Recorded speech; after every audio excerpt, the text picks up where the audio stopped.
తెలంగాణలో లోక్సభ ఎన్నికల హడావిడి మొదలైందా? అన్ని లోక్సభ నియోజకవర్గాలలో త్రిముఖ పోటీ ఉండనుందా? దక్షిణాది రాష్ట్రాలపై బీజేపీ, కాంగ్రెస్ స్పెషల్ ఫోకస్ పెట్టాయా? ఈసారి జాతీయ పార్టీ అధినేతలు కూడా పోటీ చేయబోతున్నారా?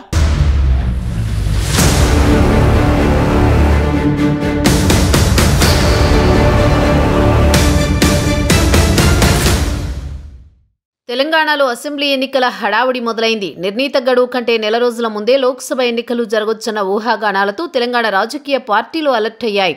కాగా ఇప్పటికే ఈ పార్లమెంట్ ఎన్నికలపై అన్ని పార్టీలు ఫోకస్ పెట్టాయి. రానున్న తెలంగాణ పార్లమెంట్ ఎన్నికల్లో అత్యధిక స్థానాలు గెలిచేలా కాంగ్రెస్, బీజేపీ, బీఆర్ఎస్ ప్రణాళికలు రచిస్తున్నాయి.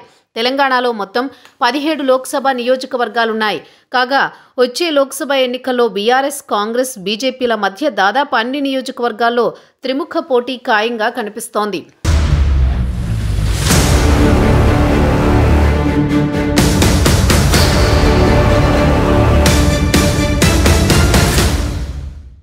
లోక్సభ ఎన్నికలు దగ్గర పడుతుండటంతో అసెంబ్లీ ఎన్నికల్లో ఓటమి పాలైన కేసీఆర్ ఈసారి లోక్సభ ఎన్నికల ద్వారా మళ్లీ బలం పుంజుకోవడానికి సిద్ధమవుతుంది.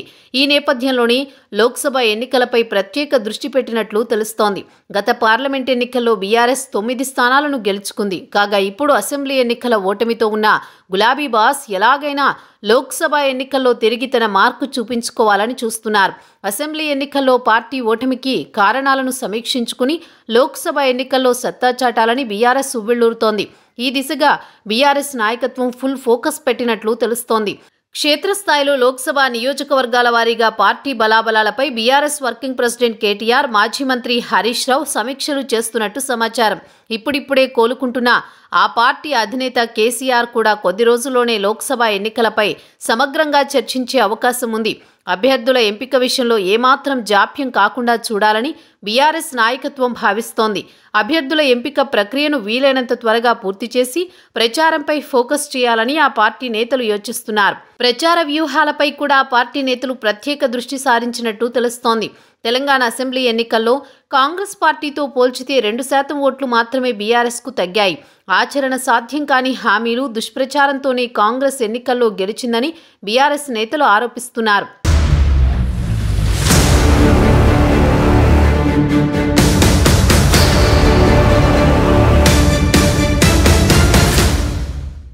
తెలంగాణలో మొత్తం 17 లోక్సభ నియోజకవర్గాలున్నాయి.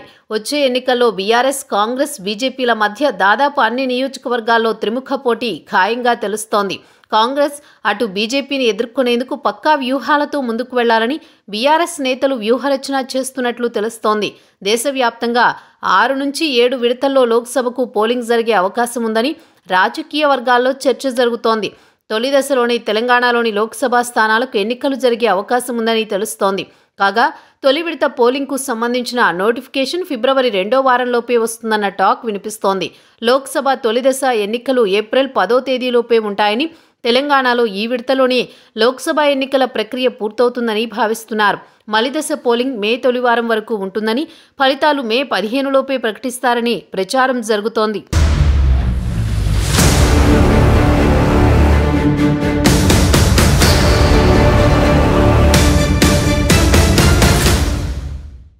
ఇక తెలంగాణ లోక్సభ ఎన్నికలపై బీజేపీ సమరశంఖారావం పూరించింది. అయితే గత లోక్సభ ఎన్నికల్లో 4 స్థానాలను చేజిక్కించుకున్న బీజేపీ ఈసారి మరింతగా తన గ్రాఫ్ పెంచుకోవాలని భావిస్తోంది. ఇందులో భాగంగానే బీజేపీ రాష్ట్ర అధ్యక్షులు కిషన్ రెడ్డి అన్ని పార్టీల కంటే ముందే మేల్కొన్నారు. సర్వే అంచనాలను సైతం దొరకకుండా మంచి ఫలితాలు సాధిస్తామని ధీమా వ్యక్తం చేస్తున్నారు. ప్రస్తుతం సిట్టింగ్ స్థానాలైన ఆదిలాబాద్, నిజామాబాద్, కరీంనగర్ జిల్లాలో మరోసారి విజయం సాధించేలా పక్కా ప్లాన్తో ముందుకు వెళ్తున్నారు. అలాగే సికింద్రాబాద్ సిట్టింగ్ స్థానం చేజారకుండా ఉండేందుకు పక్కా ప్రణాళికను రచిస్తున్నట్లు బీజేపీ చెప్తోంది.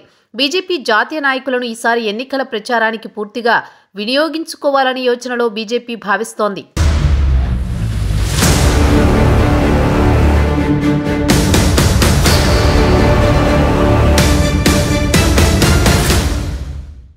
తెలంగాణ లోక్సభ ఎన్నికలు సమీపిస్తున్న వేళ దక్షిణాది రాష్ట్రాలపై బీజేపీ స్పెషల్ ఫోకస్ పెట్టింది. ఈసారి దక్షిణాదిలో మెజారిటీ ఎంపీ సీట్లను గెలుచుకోవాలని పార్టీ హైకమాండ్ భావిస్తోంది.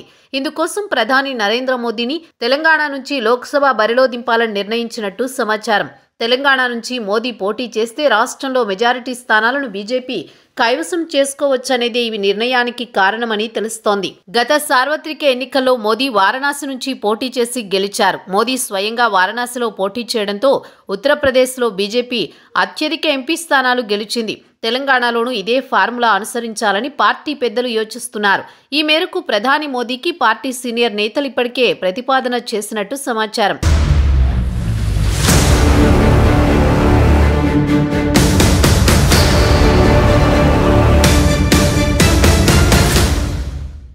ఇక తెలంగాణ పార్లమెంట్ ఎన్నికలకు అధికార కాంగ్రెస్ పార్టీ అత్యంత ప్రతిష్టాత్మకంగా తీసుకున్నట్లు తెలుస్తోంది. ఇందుకోసం కాంగ్రెస్ భారీ స్కెచ్ వేసినట్టు సమాచారం. ఎట్టి పరిస్థితుల్లోనూ 17 నియోజకవర్గాల్లో గెలుపొందడమే లక్ష్యంగా పెట్టుకుంది. ఇప్పటికీ అసెంబ్లీ ఎన్నికల్లో ఘన విజయం సాధించడంతో జోష్ మీద ఉన్న కాంగ్రెస్ అదే ఉత్సాహంతో లోక్సభ ఎన్నికల్లోనూ సత్తా చాటాలని భావిస్తోంది. ఈ మేరకు పక్కా ప్లాన్ రూపొందించినట్లు తెలుస్తోంది. ప్రతి పార్లమెంట్ సెగ్మెంట్కు ఏఐసీసీ తరపున ఒక ఇన్ఛార్జీతో పాటు పీసీసీ తరపున మంత్రులను కూడా ఇన్ఛార్జీలుగా కాంగ్రెస్ పార్టీ నియమించింది. అయితే అసెంబ్లీ ఎన్నికల్లో పార్టీ గెలుపులో కీలక పాత్ర పోషించిన వారికి ఈ బాధ్యతలు అప్పగించింది. ఇన్ఛార్జీలుగా నియమితులైన వారిలో CM Revanth, deputy CM Mallu Bhatti Vikramarka, మంత్రి పొంగులేటి శ్రీనివాసరెడ్డి తలా 2 పార్లమెంటు స్థానాలకు ఇన్ఛార్జీలుగా వ్యవహరిస్తున్న సంగతి తెలిసిందే.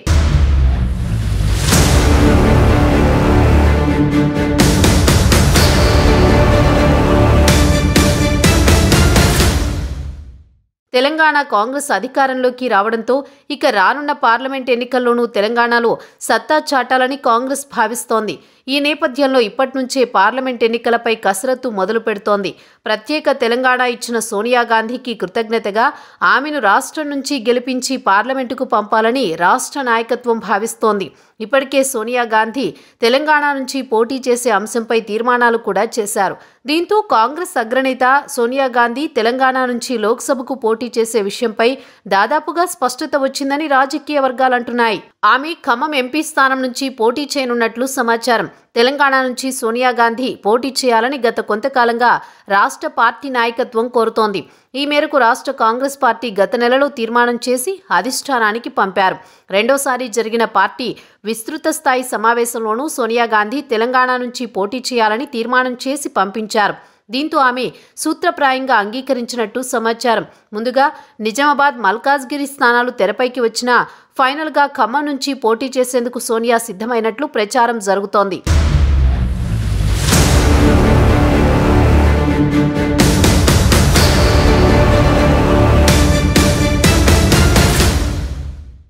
అయితే కాంగ్రెస్ అగ్రనేత సోనియా గాంధీ ఖమ్మం నుంచి పోటీ చేయడం ద్వారా తెలంగాణలోనే కాకుండా ఏపీ పైన ప్రభావం ఉంటుందని కాంగ్రెస్ నేతలు భావిస్తున్నారు.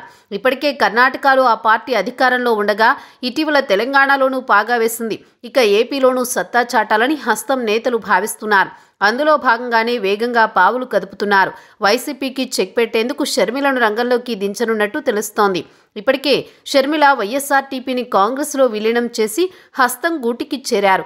దీంతో ఏపీ పీసీసీ బాధ్యతలు షర్మిలకు కట్టబెట్టి రాష్ట్రంలో సానుకూల ఫలితాలు రాబట్టాలని కాంగ్రెస్ చూస్తున్నట్లు విశ్లేషకులు చెబుతున్నారు. అందులో భాగంగానే 2 రాష్ట్రాల్లో సరిహద్దు పార్లమెంటు నియోజకవర్గమైన ఖమ్మం ఎంపీ స్థానం నుంచి సోనియాను బరిలోకి దింపాలని కాంగ్రెస్ భావిస్తున్నట్టు సమాచారం.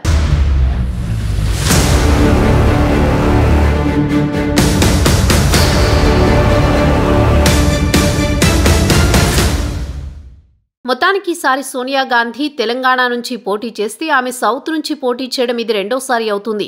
గతంలో 1999లో కర్ణాటకలోని బళ్ళారి నుంచి సోనియా గాంధీ పోటీ చేశారు. ఆ ఎన్నికల్లో బీజేపీ నేత సుష్మా స్వరాజ్ను సోనియా ఓడించారు. తర్వాత మళ్లీ 25 ఏళ్లకు సోనియా దక్షిణాదిలో భాగమైన ఖమ్మం నుంచి పోటీ చేయడానికి రెడీ అవుతున్నారు. మాజీ ప్రధాని ఇందిరాగాంధీ కూడా గతంలో కర్ణాటక, తెలంగాణ ప్రాంతాల నుంచి పోటీ చేశారు. 1978లో కర్ణాటకలోని చిక్మంగళూరు నుంచి పోటీ చేసి విజయం సాధించారు. 1980లో మెదక్ నుంచి పోటీ చేసి విజయం సాధించారు. చూడాలి మరి రానున్న లోక్సభ ఎన్నికల్లో జాతీయ నాయకుల పోటీతో ఇక తెలంగాణ రాజకీయం ఏ మలుపు తిరుగుతుందో అన్నది.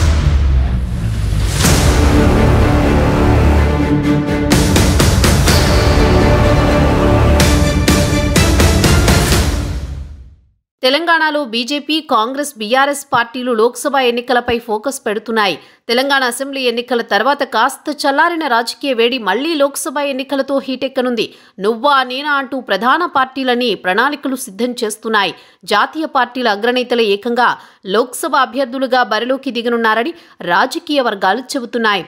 గెలుపుతో అధికారంలో ఉన్న కాంగ్రెస్, ఓటమితో రగిలిపోతున్న బీఆర్ఎస్, గతం కన్నా ఇప్పుడు బలం పుంజుకున్న బీజేపీలలో ఇక లోక్సభ ఎన్నికల్లో పైచేయి సాధించేది ఎవరన్నది తెలియాలంటే వేచి చూడాల్సిందే.